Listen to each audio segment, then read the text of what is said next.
안녕하세요. 오늘도 세월호 관련 뉴스입니다. 박원순 서울시장이 예전에 광화문 세월호 천막 자리에 불법 점거 건축물을 짓도록 허가해 주어서 큰 논란이 되고 있습니다. 정말 놀라운 일들이 벌어지고 있습니다. 간첩들이 대한민국을 작살내고 있습니다. 끝까지 시청 바랍니다. 방송에 앞서 구독과 좋아요, 알림 설정을 하신 분들은 자손만대의 큰 부귀영화를 누릴 것입니다. 그런데 지금 광화문에 난리가 났습니다. 6.25 때 난리는 난리도 아닙니다. 애국 우파 시민들이 세월호 천막 앞에서 고래고래 고함치면서 거세게 항의하고 있습니다. 구호는 섹스 천막 철거하라, 섹스 텐트 철거하라 입니다. 시민들은 불도저로 확 밀어버리고 싶은 심정인 모양입니다. 세월호 천막을 향해서 몸으로 돌진하는 퍼포먼스까지 보여주고 있습니다. 그런데 경찰들이 세월호 건물을 빈 둘러싸고 철통같이 지키고 있는데 이것이 뭔가 좀 수상하지 않습니까? 이 문제는 제가 직접 경험한 사실을 한 끝부분에 밝히겠습니다. 작년 연말에 더불어공산당이 512조 예산을 날치기 하면서 꼽사리 예산 편성한 것은 잘 아실 겁니다. 5.18과 세월호 등 소위 빼갱이 예산인데요.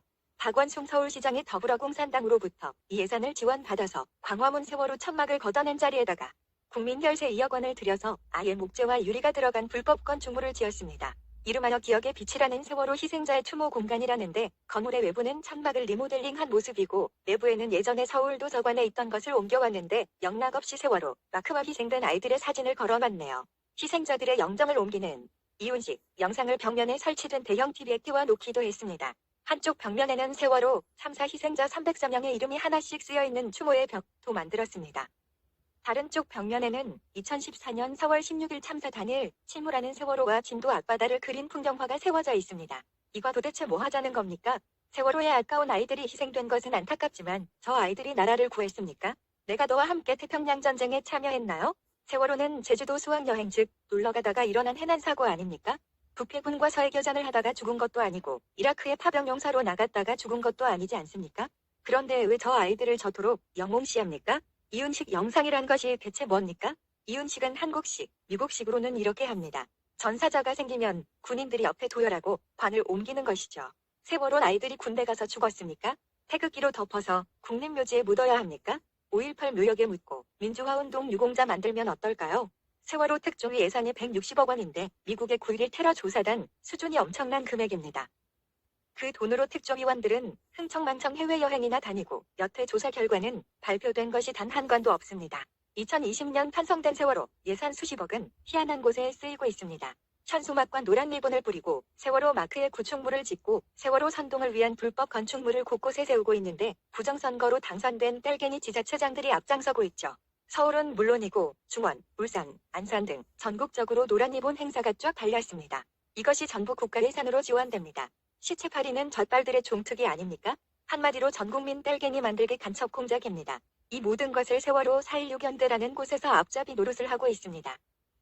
우파 정당의 총선 출마자들에 대한 낙선운동도 하고 있는데 명백한 선거법 위반이며 세월호의 순수성이 지스키 의심되고 처음에 참사 희생자를 기리던 목적과는 달리 5.18과 세월호가 모두 북의 대남 공작의 힘을 보태면서 남한 고정 간첩들이 나라를 파괴하는 마각이고 이것을 세력화하여 정치적으로 이용하고 있다는 것이 정답입니다. 왜 5.18 폭동과 세월호가 성역이어야 하며 귀족이 되어야 합니까? 그들은 막대한 후원금과 국가 예산을 지원받으면서 포악하고 변질된 정치 집단으로 진화하고 있습니다. 아이들이 죽었다고 하여 모든 것이 정당화될 수는 없습니다. 성수대교 붕괴, 삼풍백화점, 대구 지하철 참사도 있었지만 세월호처럼 6년 세월을 애도하지는 않았습니다. 세월호는 왜 6년이 넘도록 잊지 못하는 것일까요? 박원순이가 친북단체인 참여연대와 4.16 연대도 서울시의 국민 혈세를 마구 퍼주고 있습니다. 한마디로 세월호 희생자들을 좌파들의 시체팔이에 이용하고 있는 것입니다. 자기들이 죽여놓고 말입니다. 세월호 침몰 당시에 김일성 생일인 태양절 4월 15일에 인천항을 출발합니다. 날씨가 나빠서 출항 금지 상황이었는데도 자기들 멋대로 배를 움직입니다. 지령에 따라 두 척이 배에 나누어져 있던 애들을 한 척에 몰아넣습니다. 맹골 수도를 지나서 제주도로 내려가던 배가 갑자기 맹골 수도로 다시 올라와서 고에 침몰시킵니다. 기상이 나쁘고 평소에도 배가 자주 침몰한다는 맹골 수도를 안전하게 지났으면 곧장 제주도로 가는 것이 상식 아닙니까? 왜 다시 올라가서 침몰시키느냐 이겁니다. 평형수는 다 빼놓고 과적했으니 침몰시키려고 작정한 것이고 이것이 기획살인으로 보이는 대목입니다. 게다가 애들은 거의 구명조끼를 입고 있었는데 죽음의 위험을 감지하고 마지막에 바다로 뛰어든 아이들은 모두 살았습니다. 그런데 침몰 직전까지도 선장과 승무원들은 피난 방송을 하지 않고 그대로 있으라 하고는 철없는 애들을 그냥 수장시켰습니다. 일반적으로 선장은 선박이 침몰하면 배와 함께 자기 목숨을 버립니다. 얼마 전에 비행기 사고로 유명한 영화가 있었죠? 기장은 끝까지 승객들을 구해냅니다. 모두가 살았습니다. 그런데 세월호 선장은 뭡니까? 승객들을 다 죽이고 자신들만 빠져나와서 도망칩니다. 전라도 해경이 선장을 3일 동안 보호했다는 뉴스도 있었고 아이들을 구하는 첩품만 잡았던 증거들이 나오고 있습니다. 이것이 MBC 취재 과정에서 모두 잡혔습니다. 세월호 유가족분들은 이제 진실을 분명히 아셔야 합니다. 세월호의 파산 관제인이 왜 문재인이며 유병헌의 청해진 배우는 왜 전라도 카르텔인지, 박영선은 왜 폐선시켜야 할 노후 선박 세월호를 수명 연장시켜 주었으며 오래전부터 고도로 기획된 공작은 아니었는지, 이로 인해 가장 큰 혜택을 본 자들이 누구인지 간단하게 답이 나와 있지 않습니까? 유병헌이는 죽었는지 살아있는지도 의문이지만 죽고 나서 왜 양산 유병헌의 집에 문재인이 살고 있었나요? 조금만 깊이 생각해보면 답이 나옵니다. 좌파들은 5.18과 세월호를 함께 성역화하고 있습니다. 전라도가 저지른 국가 강력 행위에 손대지 말라 이거죠. 나태한 국가의 삶을 빼먹으면서 국민들이 입도 뻥글 못하게 합니다. 이 두 가지 사건은 전라도가 일으켰다는 간증이며 가장 혜택을 본 자들은 김대중과 문재인입니다. 이 두 놈이 교조종한 것입니다.